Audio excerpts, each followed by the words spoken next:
So my wife would like some lanterns hung on either side of our garage, and I'm going to show you how I'm doing that today. So I decided to go with some solar motion sensor lights. So these are really lightweight, and you will see they've got a pretty nice bulb in there, and it has a light sensor, and all three sides here are solar power, so there's going to be no wiring. And the other thing you're going to see is there's just two places where we're going to screw these in to the house. Now the lanterns do come with some hardware as well as some anchors, but because I'm mounting them into wood, I'm just going to drill a pilot hole that is slightly smaller than the screw itself. I want the screw to go in without cracking the wood, but I do want the threads to bury themselves in, so I'll choose the right drill bit accordingly.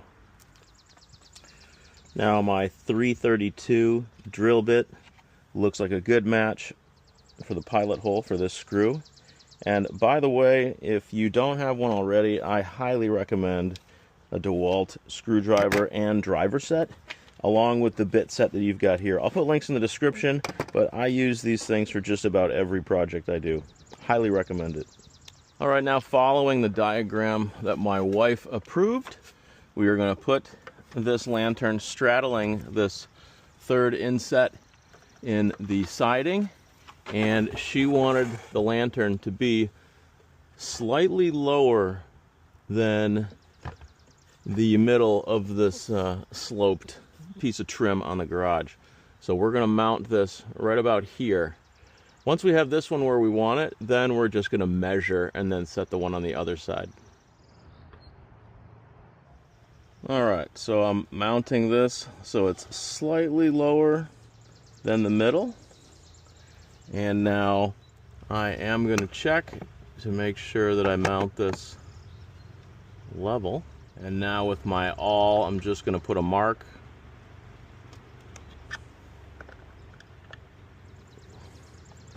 on both sides where I want to drill my pilot holes. And I'm just going to check one more time to make sure that I am actually setting this thing in level.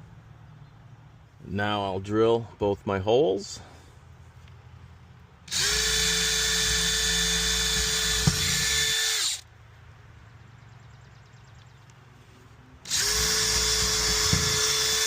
Now very carefully screws into their holes, and because these light fixtures are a very lightweight plastic, which I actually like, I am going to drive these all in by hand so that I don't risk cracking the plastic.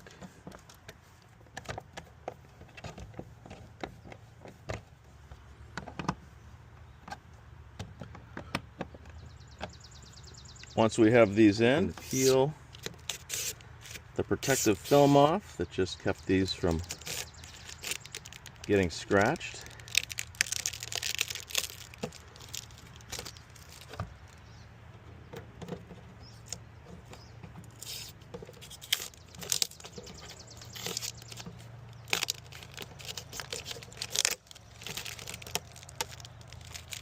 All right. I'm actually going to recommend taking the film off before it's mounted, as that seems to be a little easier.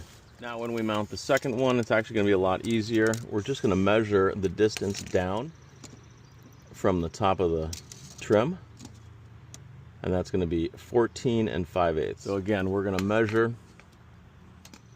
14 5/8. All right, so we'll place our lantern straddling this line, and now we'll make sure we have it level. Once again, we'll drill our pilot holes.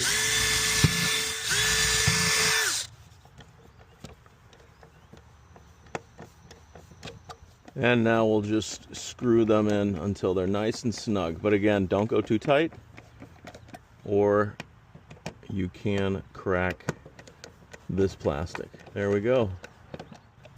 All right, now on my model, I pressed this button to turn it on.